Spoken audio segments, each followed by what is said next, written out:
In the last lesson, we had discussed the chapter 1 of CBSE class 10 social science geography, resources and development. In that lesson, we had discussed the concept of resource and its various classification.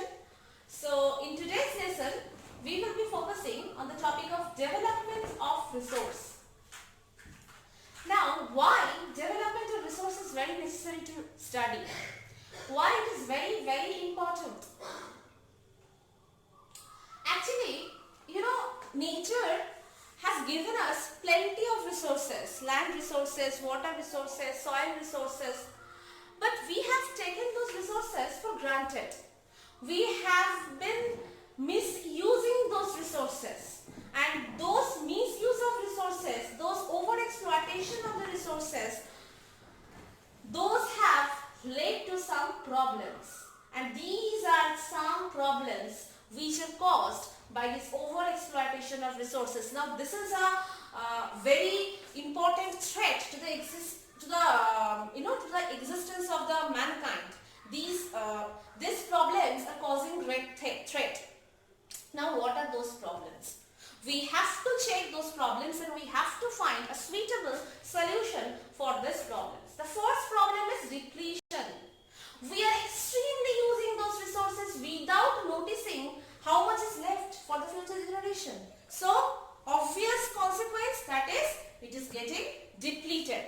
The second one is fulfillment of greed of few people. Actually, nowadays, what has become more important, that greed has become more important than the need. So, the fulfillment of greed of few people is becoming a very important problem. Some people having some important privileges in our society have gathered all the resources in their hands, and that is why a third problem is already arising, that is, there is a division is creating between the haves and have-nots. Okay, some people are having so many resources and some people are dying without resources. They are the deprived sections of our society. So these haves and have-nots, this is a very important problem in our country or in our society, what you can say. Next problem is a climatic problem. Due to the overuse of these resources, pollution is creating great problem, and that is why global ecological crisis, ozone layer depletion, global warming, global climatic change, everything is happening across our world. And the last but not the least is the land degradation. Land erosion and land degradation, these two are often used as a synonymous word, but these two have a very important difference. Land degradation means deterioration of the quality of the land. Okay, so actually we are using the land resource as constructional purpose, for the agricultural purpose, for mining purpose. So we are actually depleting the land resources very fast, but the amount of land resource, that is fixed. No, the amount of land is fixed in our world. So we cannot exceed the amount of the land resources. Whatever we have to use it for this generation. We have to keep some of them for the future generation. But land degradation is causing a great threat nowadays. Okay. Now that is why resource planning is very important. Now I am just skipping this topic, like this development of resources, and then I am going to the resource planning. This section I will discuss later. Just first understand what is resource planning. So these are the problems. So we need to chalk out a strategy, like how to use the resource at its maximum level, how to plan it. So why this is resource planning is very important. Planning is a strategy. Okay, suppose you are appearing in the next year for boards exam. So you are having suppose 9 or 10 months left. So you have some strategy. This month I will study this month will be for revision. So like that only, resource planning is a kind of strategy. Now in our country, the 5-year planning, every 5 year of interval, our government of the country takes some 5-year planning. The first 5-year planning was initiated in the year of 1951, and from then that planning commission has put their focus on the resource planning strategy. Okay. Now, what are those resource planning strategy? Resource planning strategy has several steps. Resource planning strategy has several steps. Resource planning is very important. Why our country has initiated the 5-year planning? Because of the overall growth of the country. If we have no proper plan of using the resource, like of how to use the resource properly, then we will never be able to be a developed country. So for the overall economic growth and development, to accelerate the growth of our country, we do have the need of a resource planning. Now why? Now in our country there are several areas which are very rich in resources, but there are also some areas which are not that much rich in resources. Suppose Chotanagpur belt. Chotanagpur belt, that includes the West Bengal, that includes the some portion of Chhattisgarh, some portion of Odisha. Those areas is very rich in the mineral resources. If you go to the Arunachal Pradesh, in our northeastern side of our country, that state is very much important for the abundance of water resources. Rajasthan, in the western part of our country, that part is also very much rich in the solar energy. But what is the main thing I really want to put focus, that our country as a whole is not rich in resources. Some part are rich in resources, some part are not rich in resources, some part are devoid of some resources. So the main important thing what I want to say, that resource distribution is not uniform across our country, not even across the world. Not all the resources are available at everywhere. So some resources are available in some place, some resources are not available in some place. So that is why we need to have resource planning. Okay, so because these regions are very much rich in resources, other regions are not very much rich in resources, but these resources are needed to be used by the whole country. So that is why we need a resource planning strategy. Now what are the steps of that resource planning strategy? There are some 1, 2, 3, 4, 5, 6 steps. The first is identification. We have to identify which is the resource rich zone of our country. Then inventory. We have to invent it. How much resources over there? Then we have to estimate. We have to measure the quality as well as the quantity of the resources. Though whether that resource is capable of fulfilling our demands, the amount of the resource are there that is capable of fulfilling the demands of the whole country. The fourth one is technology. We have the resources, we know that is a very resource rich area, but we do not have the technology to access it.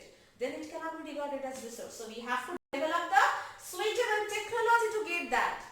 The fourth one is institutions for implementation. Now technology I have got the resource, but I don't have institutions to implement it. No, I have to set up some important institutions to implement.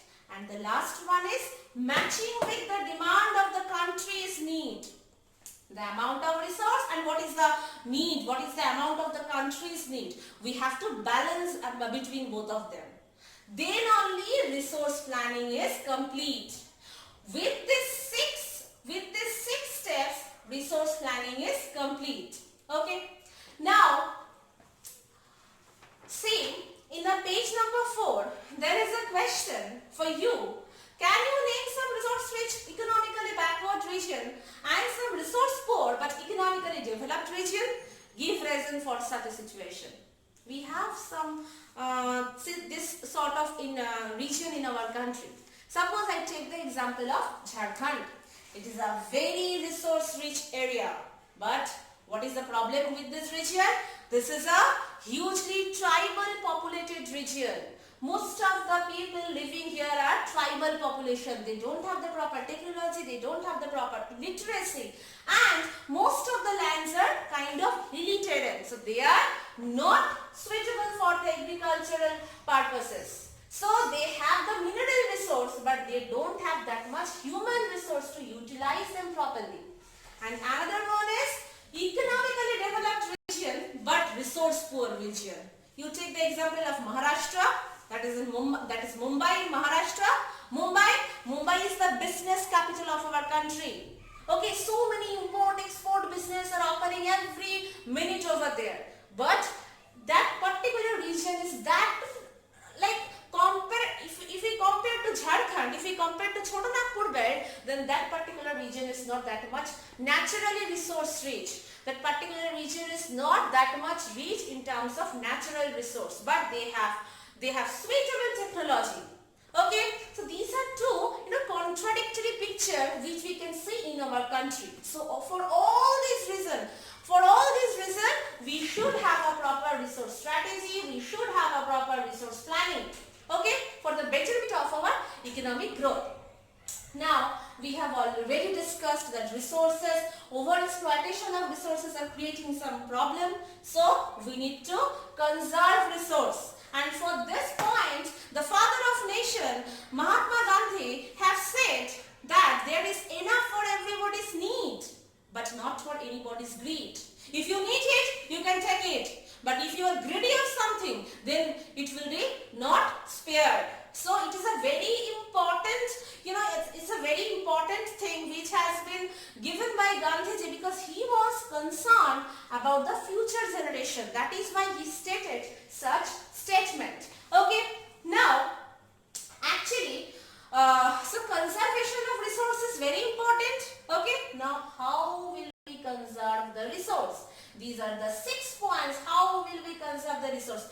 Judicious and proper use of resource and management. Judicious means rational use. We have to understand how much we need, and according to the need, we will use the resource. Okay, and properly use and resource management. Okay, so before using the resource, during the use of the resource, and after the use of the resource, we will have a proper plan, a proper management system for the resource use. Second one is non-conventional resource. We have to make some substitute of all those conventional resource, and we have to discover some substitute, okay, which can be fulfilled by this non-conventional resource. Okay, the next one is reckless usage should be checked. That means the people who are using the resources, recklessly, who are misusing the resources, against them the government should take any kind of step.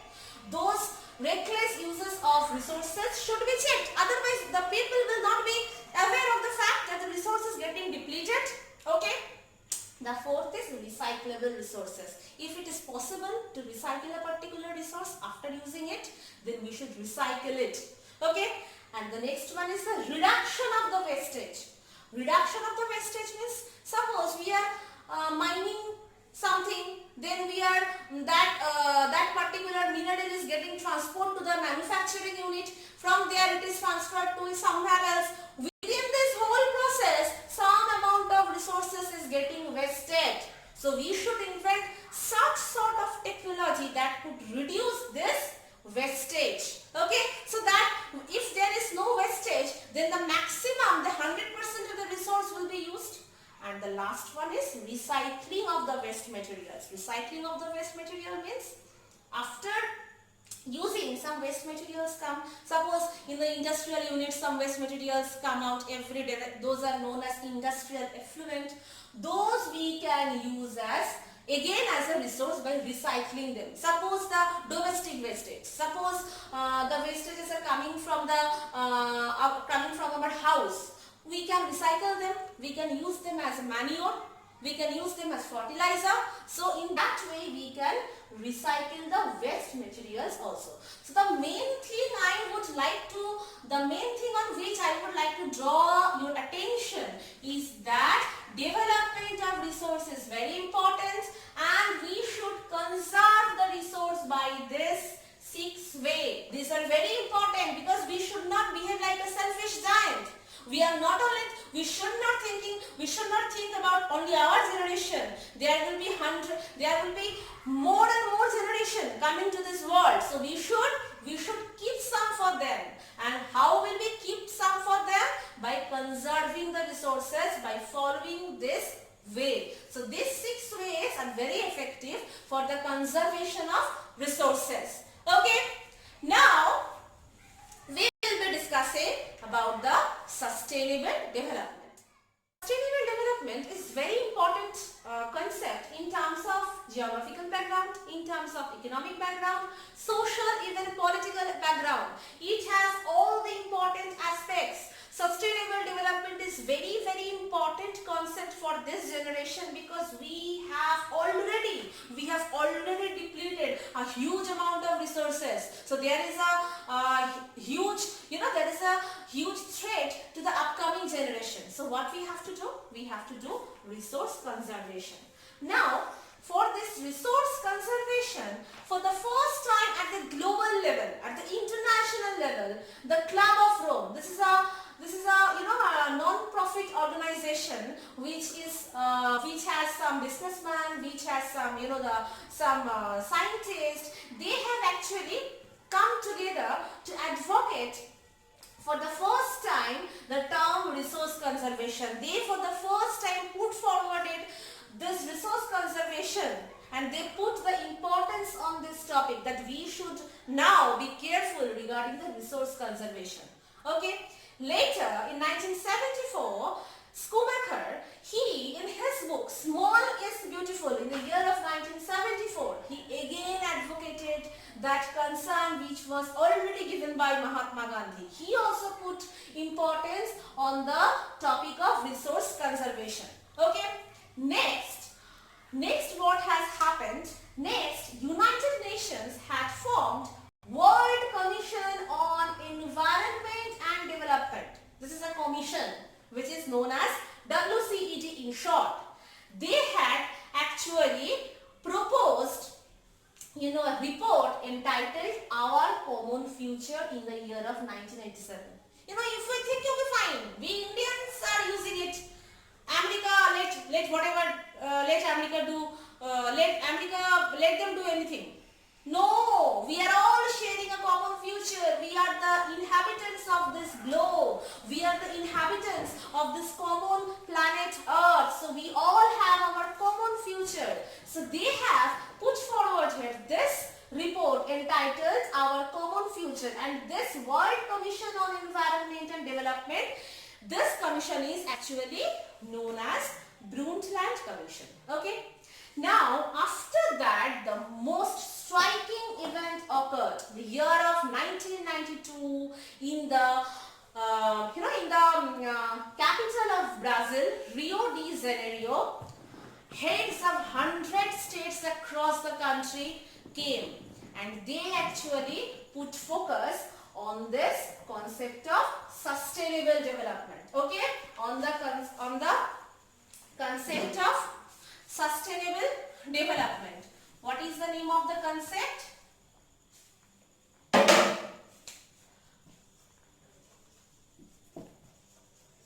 Sustainable development. Okay, and in that summit, this is known as Rio Summit because it had occurred in the Rio de Janeiro, or this is known as the first World Summit regarding this environmental issue in the year of 1992, and they had put the light on this topic, sustainable development. So these are some phases. First Club of Rome, then Schumacher, then World Commission on Environment and Development, which is also known as the Brundtland Commission. They had published this report called Our Common Future, and in the year of 1992, this Rio Summit. Actually, the head of the world, or the 100 heads of the world actually could understand the necessity of this kind of summit, this kind of meeting. Actually, they gathered, everyone gathered over there. For which reason? For our common future, for the concern of our common future. Okay, so what is sustainable development? Sustainable development means developing in a very sustainable manner, sustained manner. How? To use the resource and to keep some resource for the future purpose. Okay, we are all using all the resources. We will not think about the future generation. No, then the sustainable development will not happen. We have to think about the present generation as well as the future generation and the impact of the uses of these resources on its nature, how it is affecting the whole nature. Is it causing any ecological crisis? Is it causing any global crisis? So we also have to think about those things. And in this Rio Summit, all the heads of the 100 country, they had signed the Agenda 21. Okay. Basically, we are now in 21st century. So this is known as Agenda 21. What is Agenda 21? One major objective of the Agenda 21 is that every local government should draw its local Agenda 21. It's not like that 100 heads from 100 countries gathered in the Rio Summit. They have discussed for 2 hours, 3 hours. Then the that Commission has given some instructions to the country and the countries will follow that. No, not only that. They have given the responsibility to everyone, not only to the global level or not only in the national level, but also in the local level. That means what? The central government, state government, even the local government should be aware of the fact that resources getting depleted. So everyone together should take the initiative from the grassroots level. Only central government is taking some initiative. No local government is aware of the fact. No local government is bothered of the fact. Then it will not work. We have to do from the grassroots level. And they have focused actually 3 main points. They have focused actually 3 main points. What are those 3 main points? Those 3 main points are, first one is the environmental damage. We are very much concerned about the environmental damage. The next one is the poverty. So many countries are under the poverty line. So many countries, suppose Ethiopia, Ghana, Nigeria, they are not even developing country. They are underdeveloped country. Okay, and the last one is disease. Last one is disease, because so many people are not getting proper food. Often they are having malnutrition. So there is no food security in several parts of the world. Leave the concern of the world. Let us come to our country. In class 9 economics, you have already studied the chapter in food security. So many regions of our country is also food insecure region. So for those areas, what will happen? So this sustainable development is actually a holistic concept. It's a holistic concept. Not only resource or not only environmental damage. It actually encompasses everything. Poverty, disease, malnutrition, social aspect, political aspect, economic aspect, its future impact, everything. And we have to be concerned about that, and that is why this Rio Summit occurred in the year of 1992, and this Agenda 21 is a very important thing. Okay, so in a book, Agenda 21 is given. So often in exam, give a short note on Agenda 21. What is the objectives of the Agenda 21? What are the importance of sustainable development? This type of question have come in the previous years and they will come in the following years. So in this video, what we have known: development of resources, planning of resources, what are the strategy to plan the resource utilization, how will we conserve the resource, and what is sustainable development. And to know how the concept of sustainable development has come, we have discussed all these things. Okay, these are some chronological order. What has happened in 1968 to 1992. From 1968 to 1992, this is some chronology of the total thing. Okay, so the sustainable development portion is done in this video, and in the next video we will be discussing about the land resources and soil resources. Thank you.